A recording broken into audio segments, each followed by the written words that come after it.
So guys, এই হচ্ছে আমার পাগল বউ। আমি নেই আমি তোমার পাগলের মধ্যে যত বকার বুকে যায়। আমি তোমার ব্লগে নেই। হাব ভাব দেখো।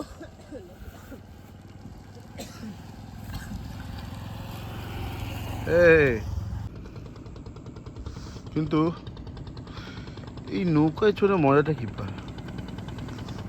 এখন জলটা একটু কম আছে। জলটা অনেকটাই কম আছে, দেখে তো মনে হচ্ছিল ওই এই যে দাগটা আছে, একটা দাগ আছে, অত বন্ধু মানে জল থাকে। হ্যাঁ, এখন জলটা একটু কম আছে। এখানে সাঁতার কাটতে দেয়, সুইমিং শেখা। হ্যাঁ, এখানে সুইমিং শেখাবে? এই পার দিয়ে ওপার করাবো, ওপার থেকে আবার এই পার করাবো। কাকে করাবে? তোমাকে। আমি সাঁতার কাটবো? হ্যাঁ, তো ওখান থেকে এই পার থেকে শুরু করবে, ওই পারে যাবে, বা ওই পার দিয়ে আবার রিটার্ন।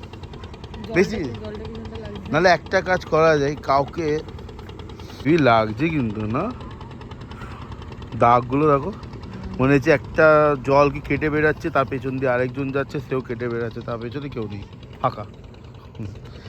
এখানে এত জল, আর এই সাইডটা দেখো, দেখো দেখো দেখো দেখো দেখো দেখো দেখো দেখো সবাই দেখো, এই সাইডটা দেখো পুরো চাষ হচ্ছে, গাছপালা, ঘর বাড়ি। রাস্তায় এসছি, তারপর হয়ে দেখো ওই শেষ ওখানে শেষ। পুরোটা যাবো না, এখান দিয়ে আমি রিটার্ন করব।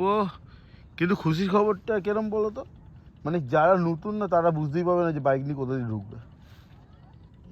কোনো ওয়ে নেই ওই সাইড দিয়ে কাটিয়ে ঢোকার জন্য, যাতে টোটোওয়ালাদের যারা এখানে আছে, রিক্সাওয়ালা বা টোটোওয়ালা বলো, তাদের ইনকামের জায়গা করার জন্য গেট পর্যন্ত বন্ধ করে দিয়েছে। হ্যাঁ, তো তাদেরও তো দরকার।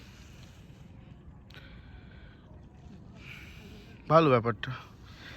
শীতের ওয়েদারে সকাল সকাল ভোর বেলাটা খুবই সুন্দর হবে, হয়তো খুব ঠান্ডা হবে, কিন্তু এখনই পুরো ফগ, পুরো দেখো ফগ আর ফগ, মানে গরম লাগছে, মনে হচ্ছে জ্যাকেট সোয়েটার সব খুলে দিই, কিন্তু চারদিকে দেখো পুরো ফগ আর ফগ, মানে কত ঠান্ডা।